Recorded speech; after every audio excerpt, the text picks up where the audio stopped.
what am I doing? I forgot. They offered me a salad. I generally prefer meat, steak, right? Cow. I think if you're a vegetable rights activist, then salad's probably something you're going to actively pursue, but it's really just not going to hit that, when you're hungry and you want meat type of thing. That's me anyway. Nothing against the cow itself, right? I don't have beef with the cow.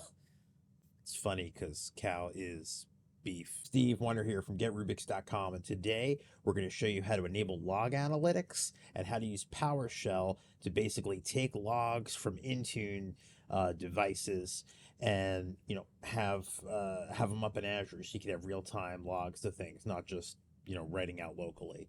Not to bring up the Cheesecake Factory again, but they brought over a salad that was big enough for my table and the two other tables next to me. It was ridiculous. It was like a salad that a cow would make.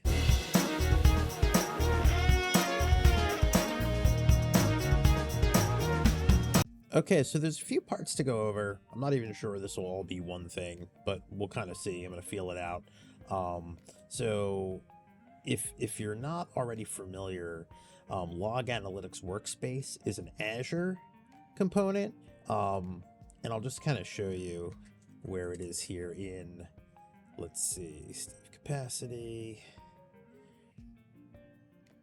We may not have enabled it yet, but Log Analytics Workspaces. Yeah, so we could turn this on. And it looks like we do have something on. We have this on for Skepman. So it's essentially a place in Azure to collect logs, right? And it could be logs from anything, right? In this case, this was kind of pre-set up to have logs coming from Skepman, and you can get those in real time. Yep. So you can see here, same way you would get from an event viewer, things like that. You can actually deploy agents to Windows machines in order to take specific logs and pipe them up here. So this is kind of a great resource to have as a way to pipe logs out to something and not have it necessarily be local. There's probably a lot more to log analytics, but I'm going to focus on one small part. Also, for just getting started, we don't want it to be overwhelming. What I want to do is I want to shift gears and show you one I have in another tenant. So bear with me. Okay, so this is a tenant I'm using for the device migration. And as you know, we do a little bit of discovery on the device from our pre-migrate script. So you can see here I have a pre-migrate, have some test logging. Essentially, you could have the discovery log, start migrate. And if you look here, I can take a look at each entry and get some information about it. So if you can see here, we have the host name of the PC, the OS version, the build, how much memory is on it. You could see it attempted to do NuGet, found it was already installed. Azure AD storage module installed successfully. Creating the share failed. And we can keep going here, right? There's a bunch of information you can get. In this case, we were looking at the profile path, the user SID. So these are things we've been writing to the local drive, and now we can just get up here, right? You can get the status of even uploading the files, right? Upload of, and here we had our specific path we were trying to copy over to Azure File Share, and we got a status back on that. So really nice here, a good way to have an area where you can go look at anything, and you can get specific. You can learn how to pipe and write the language. You could say where active user contains, we could say Steve. And of course, that'll give us back these two machines because they both had my username as Steve in there. So here, active user had Steve in it. So you can filter them too. So let's talk about, we're going to talk about two things. We're going to talk about how to set this up, and then we're going to talk about how to integrate it into a PowerShell script. And we're going to start with some basics here. Great. So let's start by setting up a new Log Analytics workspace. And to do that, we're going to go to portal.azure.com, click on Log Analytics Workspace, and create. You do need an active Azure subscription for this, so keep that in mind. I'm going to go ahead and make a new resource group. So resource group, we're going to call this resource group migration logs. Great. And this instance will be migration logs. Oh, I have to. Migration logs contains, oh, okay. I meant to be hyphen migration logs. Okay. We're going to review and create. You could add tags if you want. It's going to tell me my pricing tier. For more about, you know, the consumption of the pricing, you got to go look into that. So it's going to go ahead and ready my workspace. So the deployment's in progress. While we're doing that, I want to shift gears for a moment and talk about just, you know, what our script is going to look like. So let's minimize this and let's go ahead and create a new folder. New folder, log analytics. Okay, and I am going to create log collect.ps1. And we're gonna do this with PowerShell. Okay, so let's go ahead and flesh out what this looks like. So the first thing we have to do is we have to have some connection information for the log analytic workspace, which is similar to an app registration. The way an app registration has a client ID and a client secret, we need the workspace ID and we need the primary key. Log analytics connection info, and we'll need those two values, workspace ID and our primary key. We'll grab those in a bit. Okay, so the next thing is we have to understand what actually gets posted up in Azure, and what gets posted is like a table object or system object. So the way it's going to work is we're going to create the object. We're going to add value to the object throughout the script. And then we're going to construct the JSON table because it uses JSON just like a graph payload. And then we're going to post JSON to logs. I mean, it's kind of the structure of how this is going to work. So create the object. We just need a new object. So I'm going to call this log, log object equals new object. And this is just going to be a system object. Okay, great. But in the meantime, instead of constantly adding things to this, we're going to create an array just to keep track of all our data. So I'm going to call it log info. Log info is just going to be an empty array. Okay, create the object and array. Now, how do we add value to the object? Well, the value is going to be anything you want to return. So for example, if you wanted to collect basic information about your PCs, you could do the following.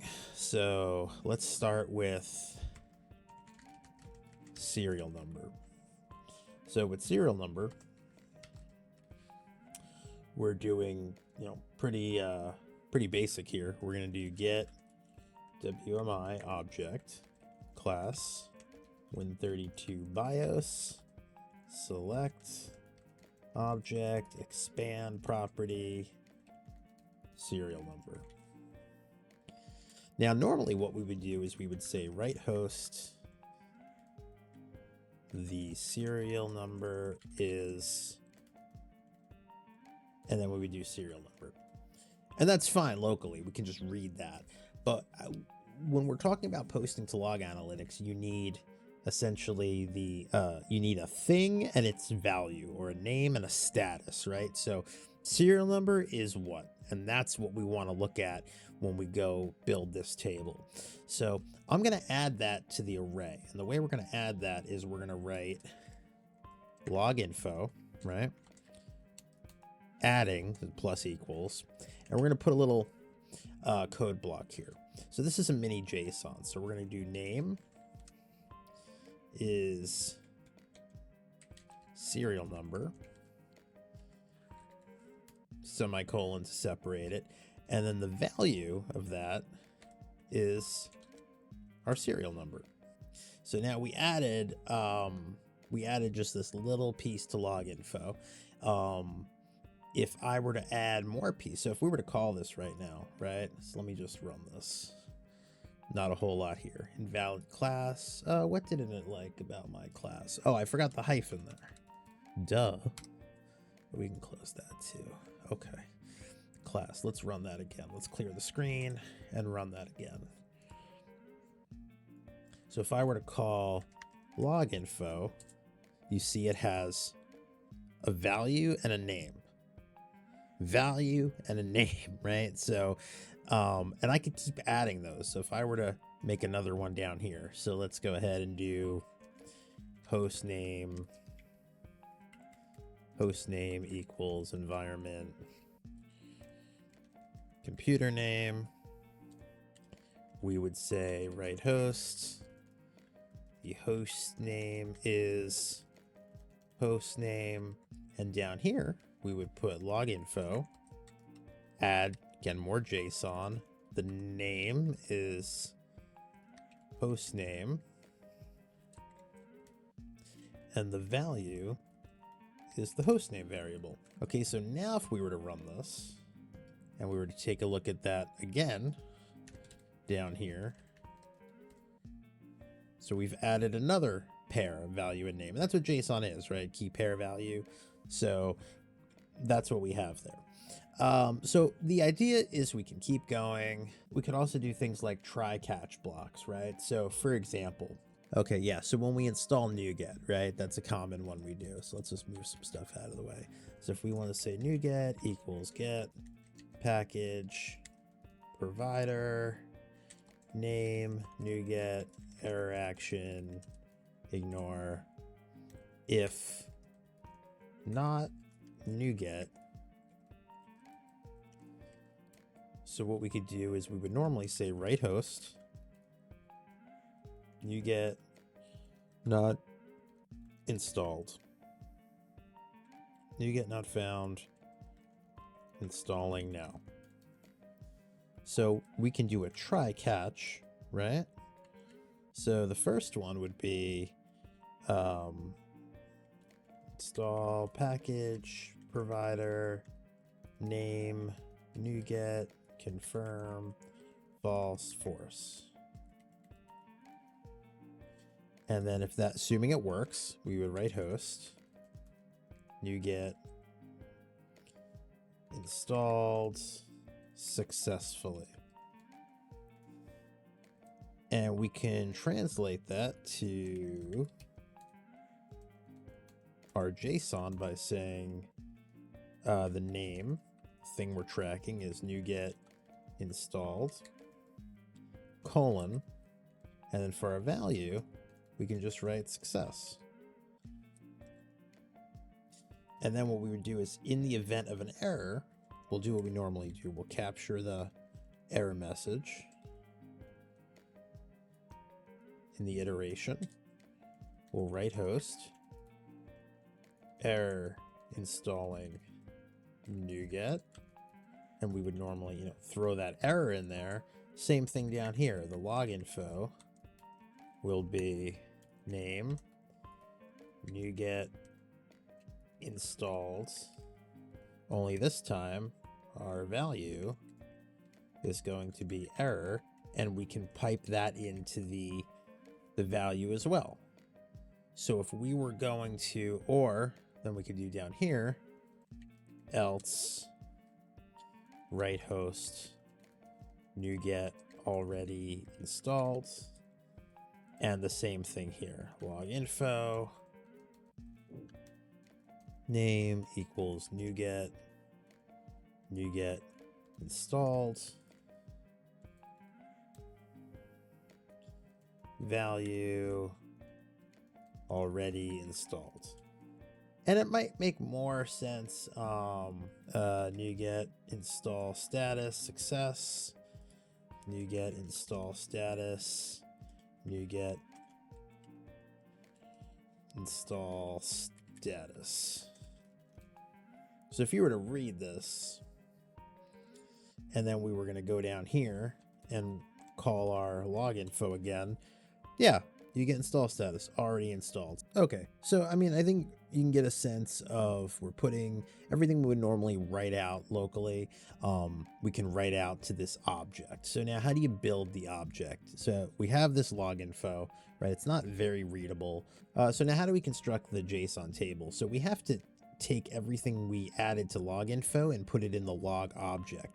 So traditionally with a system object, you would do this, right? You would do add member type is a note property, name, value, and these have been the values we're collecting, and we can just go through. We probably have to do it manually. We probably have to write here the serial number. This will be the NuGet status, but we don't have to do this, right? So we can just say, because we've been building the array, so we can say for each X in log info, log object, add member type is a note property, name is x.name, value is x.value. And that's it. That's literally it. So we can run this. And if we were to pull that log object now, so let me clear this down here. Take a look at that. Now we have a proper table. Serial number there, host name there, NuGet status there. So we've just built a proper table, and all we have to do is convert that into JSON. JSON is equal to log object convert to JSON. We'll run that. And let's just call that JSON. And there we go. Exactly like you would see a graph payload. So now the question is, we've talked about how we assemble this from the device. How do we get it to the Log Analytics workspace? Well, first let's check on it. Our deployment's complete. We need a few key pieces of information. So now that we have this, we got to look at our agent. So you can deploy an agent to devices through Intune to enable this. Because we're just doing this with scripts, we can go here and just grab this, grab this info right here. I'm going to have to regenerate these after because now you can all see my keys, but that's okay. I'll do that later. So I'm going to copy both. I'm going to copy my Workspace ID and my primary key. So let's go ahead and go back to the top. We have the so the primary key, Workspace ID, and the primary key is Workspace ID, primary key. There we go. Okay, so now I have those values. So what you have to do is we actually have to build two functions in order to authenticate. I'm gonna basically put them in here, and then I'm gonna explain what they are. Okay, so the first function called build signature takes our Workspace ID and primary key, a bunch of other input variables, and essentially the idea of this is used by a subsequent function to create an authorization. All this means is this is how your script is going to know to go post the log analytics we created. Let's take a look at this second function. Okay, so this next function is what we're going to use to post the data. So we didn't put any data in yet, but this basically assembles the call. A lot of things are similar to the way we do in the graph. We have our method, which is post. We have content type, application JSON. We have the body length, and then we just basically have to use our signature we built above. which you see we call in here to create the signature, and that's what we're going to use for authorization. So the last thing we have to do is just call the function in order to post everything there. Now there are two variables I left out. I'm just going to put them above. Log type is the first one. That's just going to be the name of your log. So if I want to call this device info logs, that's fine. You can call it whatever you want. And the other one is a timestamp field. This is just an area where you can add a timestamp to the logs. We can leave this empty. It'll do that for us. And now we're just going to post the call. Write the call down here that'll post. So we'll do that next. Okay, and that's our last line. So you can see we're calling the function, giving it our workspace ID, primary key. We're going to give it for the body, we're putting the JSON inside, and then the log type is the name. So let's see if we can run this. Okay, looks like I made an error. I had the closing bracket in the wrong place, so we're going to do that again. Okay, and you see this time we got a 200 response, so that makes sense. That means it posted. Now it's going to take some time to show up there, so let's go look. So back to we go look back at our new workspace. We can click on tables, and this will show you what kind of tables you have here. So ours didn't show up yet because we're calling it device info logs, I believe. And we shouldn't see it in the log explorer either. So I would give it a few minutes to pop up, and that's what I'll do here. And we'll take a look at how that's posted. Okay, so if we look at tables, now we see we have a device info logs table, CL. This is a classic table. Don't know how much we can see about it. We might be able to see the schema as it's coming in. This is probably the longest part when the table's initially created. So if I go to edit schema, you're going to see the custom the column names here. So you can see the host name, NuGet install status, and serial number have all populated. So that means pretty soon we're going to be able to see that data ingested into the logs. It also means you can give descriptions to the column names as well if you want to. So they let you do that stuff. Okay, so finally, now that the table got the right properties, you can see when we call our device info logs, we can see these entries, and we can sort these any way we want. But if I just drop down here on the one entry we just did, take a look at this. I can see the serial number, the host name, and the NuGet status already installed. So if I wanted to imagine having a whole ton of devices, you could sort through by everything that has NuGet installed, filter for a certain serial number. So this is really helpful just to have it all in one place. I think the major benefit here is instead of just always write out or write host locally, now we have another option where things are automatically getting aggregated to Azure. So if we need to take a peek, especially when we get to a large number of devices, it's going to be more convenient from an admin perspective. So definitely going to cover more on this because it can get more complex. We'll integrate Intune at some point with it, as this was really just PowerShell talking to log analytics. But stay tuned. 5, 4, 3.